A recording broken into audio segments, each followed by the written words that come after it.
Dari ayat yang sama tentang syafaat. Mohon dijelaskan syafaat yang dibenarkan. Sebab saya sering mendengar ceramah dari beberapa ulama yang menerangkan kalau syafaat dari Nabi Muhammad SAW akan didapat kelak di yaumul akhir kalau membacakan sholawat untuk beliau, Ustaz. Ya tidak apa-apa, kamu ikut itu ya silahkan. Ya, kalau kami lain, orang yang mendapat syafaat dari Nabi itu orang yang ketika hidupnya mau mengikuti apa yang diajarkan oleh Nabi. Walaupun kamu sering membaca sholawat Nabi, tapi kalau diajak mengikuti apa yang diajarkan Nabi, ditolak.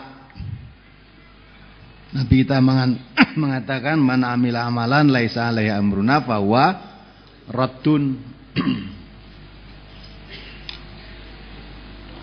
Apalagi yang kamu lakukan ibadah Nabi tidak pernah melakukan. Nah, kata Nabi syarul umur, sejahat-jahat urusan ibadah itu yang kamu ada-adakan.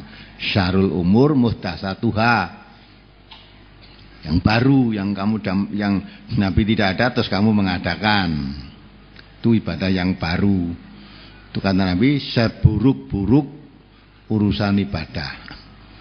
Nah, seburuk-buruk urusan ibadah yang zaman Nabi tidak ada terus kamu mengadakan, kullu muhdatsatin bid'atun, semua yang ibadah baru itu bid'ah. Wa kullu bid'atin dhalalatun, semua ibadah yang baru itu bid'ah, semua yang bid'ah itu sesat. Wa kullu dhalalatin finnar, semua yang sesat itu masuk neraka. Ya. Sekarang enggak usah nurut Nabi. Sumpene anggere kerepi maca selawate so ning akhirat entuk syafaate Nabi. Boleh kamu melakukan begitu, silahkan. Kalau Nabi itu mengatakan Al-Qur'an syafi'un musaffaun wa makhilun musaddaqun.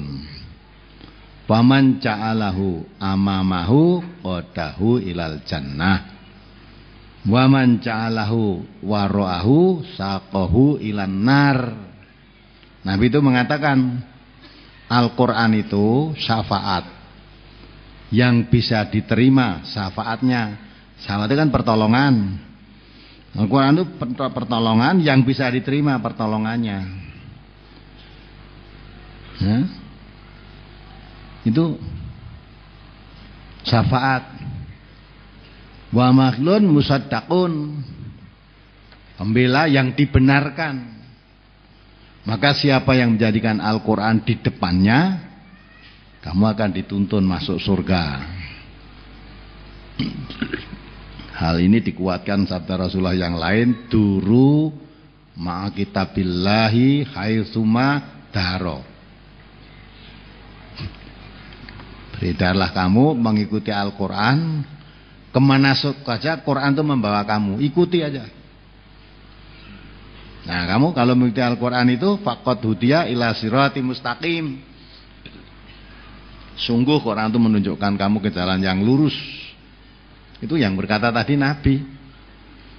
Ya, saqahu qadahu ilal jannah tadi.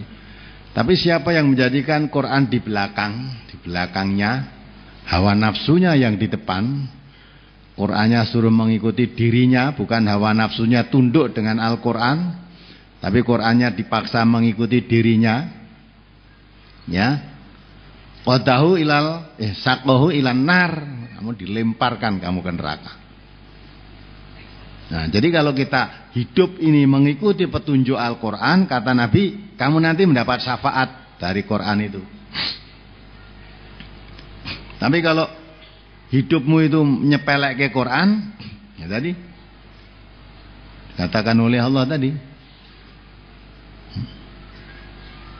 manah suruhu yaumal qiyamati a'ma, kamu nanti diseret, kumpulkan di masa nanti dalam keadaan buta, masukkan ke neraka. Itu.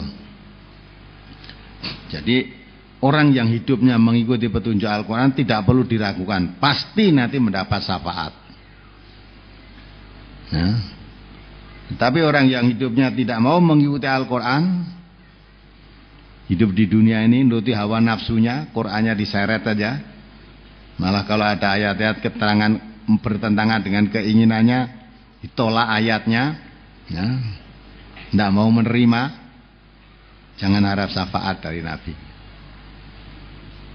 Namun kalau saudara baca sholawat nanti akan dapat syafaat saja, walaupun hidupnya tidak mengikuti Nabi, ya silahkan. Tunggu aja, nanti masing-masing kan sama menunggu tuh. Tidak usah diperdebatkan syafaat, pokoknya tak sregepi sholawat walaupun tidak mengikuti ajarannya Nabi. Nah, malah ada yang terangkan kok katanya besok di sana itu mencari nabinya masing-masing. Nabi Muhammad katanya nanti benderanya hijau, tulisannya Muhammad. Umpama tenan ya,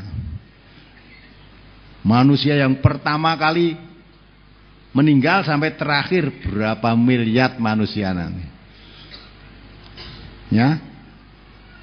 Kayak Nabi Muhammad, umpama Nabi Muhammad nanti di Mekah atau di Madinah, kamu di sini goleki ngono wae urung karuan sak urip ketemu.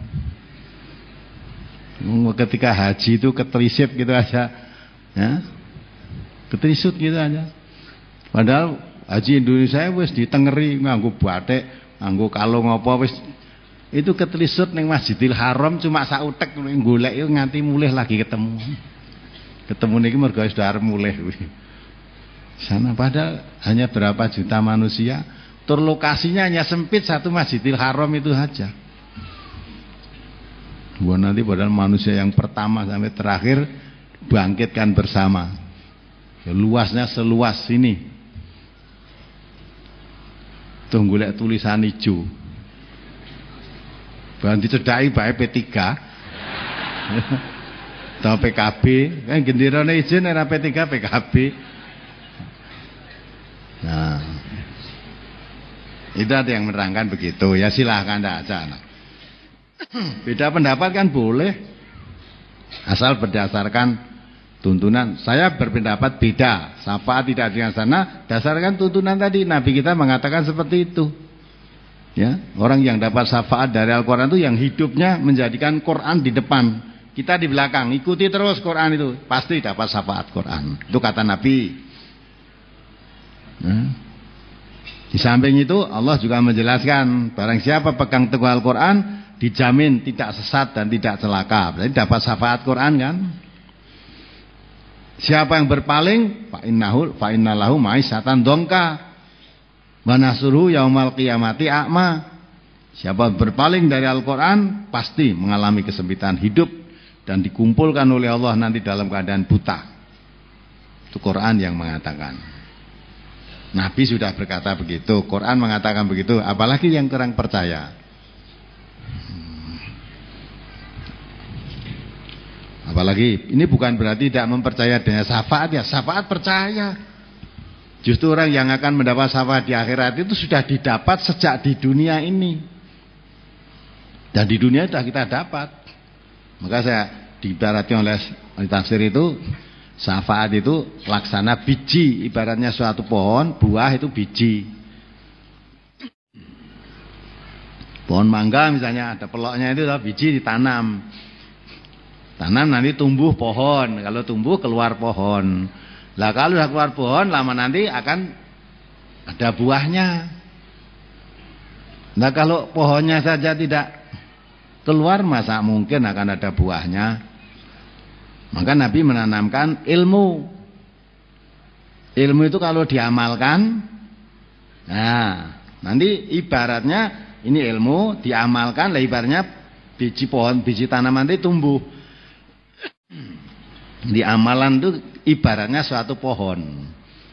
Nah nanti setelah tumbuh keluar pohon akan berbuah. Nah buahnya nanti di surga nanti. Kalau ilmu diajarkan ilmu oleh Nabi tapi nggak diamalkan, dikatakan Nabi seperti pohon tidak berbuah. Al ilmu bila amalin kasatari bima bila apa samarin gitu. Jadi ilmu yang tidak diamalkan seperti pohon yang tidak berbuah. Maka Nabi mengajarkan ilmu. Ilmu diajarkan Nabi ya Al-Quran dan Sunnah. Maka Nabi mengatakan taroktu fikum amroini, saya tinggalkan kepadamu dua perkara Siapa pegang teguh dua perkara itu dijamin tidak sesat dan tidak celaka.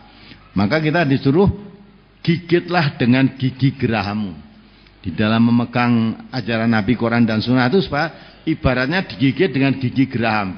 Kenceng sekali, jangan sampai lepas. Dijamin mesti kamu ya, dapat syafaat. Tapi kalau lepas, tidak mau mengikuti apa yang diwariskan dari Rasulullah, ya jangan harapkan itu semua. Sebetulnya kalau orang membaca sholawat itu kan doa, mencintai Nabi. Nah, orang yang cinta kepada Nabi itu mesti mengamalkan apa yang diajarkan, bukan nyebut-nyebut namanya saja tapi nggak mau mengamalkan ajarannya. Sampai Allah mengatakan, qul in kuntum tuhibbunallah fattabi'uni. Katakan Muhammad, kalau kamu cinta kepada Allah, ikuti aku. Aku di sini aku siapa? Nabi. Nabi aja disuruh menyatakan oleh Allah, kalau kamu betul-betul mencintai Allah, ikuti aku. Aku di sini aku Nabi. Jadi kalau tidak mau mengikuti aku, berarti tidak mencintai Allah. Kalau tidak mencintai Allah, jangan harapkan surganya, karena yang punya surga itu Allah. Nah, jadi tanda orang yang mencintai Allah, mencintai Rasulullah. Tanda mencintai Rasulullah, mengikuti apa yang diajarkan oleh Rasulullah.